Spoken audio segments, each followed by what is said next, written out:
The future of the Old Guard franchise. Victoria Mahoney steps down as director for The Old Guard 3. The Charlize Theron-led action movie The Old Guard made a significant splash on Netflix when it premiered in 2020. This film was both a critical and popular success, drawing viewers into its compelling storyline and action sequences. Yet, a follow-up, The Old Guard 2, experienced its own set of challenges on its path to release.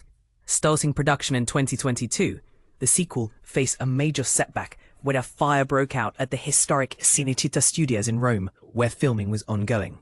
This was followed by a shake-up at Netflix during the post-production phase, which led to temporary delays and reshoots. Though Theron assured us last summer that the film was back on track, audiences had to wait another year to finally stream it.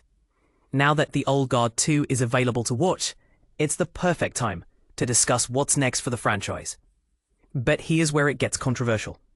Victoria Mahoney, the director of The Old Guard 2, has announced she won't return to direct The Old Guard 3.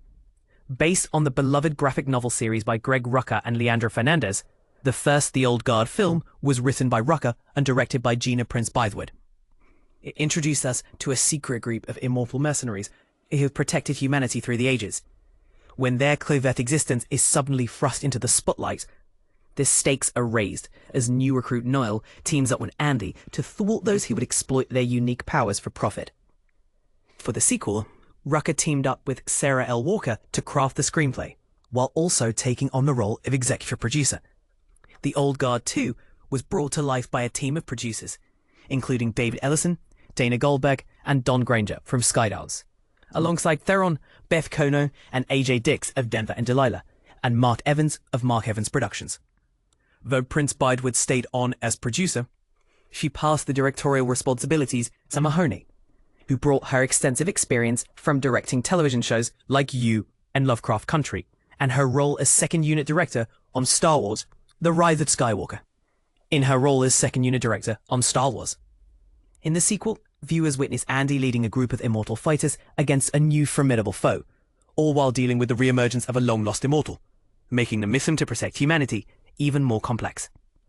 As for the cast, Theron returns alongside familiar faces like Kiki Lane, Chiwetel Ejiofor, Luca Marinelli, Matthias Schoenaerts, Marwan Kenzari, and Veronica Guy, and welcomes new additions Uma Thurman and Henry Golding to the fold. In an exclusive conversation with The Direct, Mahoney said that she won't be directing The Old Guard 3, primarily because her other commitments have continued to grow throughout the extensive process of working on this second film. I'm not involved in the conversation about whether there will be a third installment. And that's because this project kept me from other opportunities I have on the horizon. So, legally, I'm tied up with these other projects for the next 6 or 7 years. Someone else will take on the director's role in an exciting way, and I'm sure they'll do a fantastic job while keeping the audience in mind. I can't wait to see what they come up with. Are you a fan of the Old Guard films? What qualities do you think the new director should bring to The Old Guard 3? Share your thoughts in the comments below.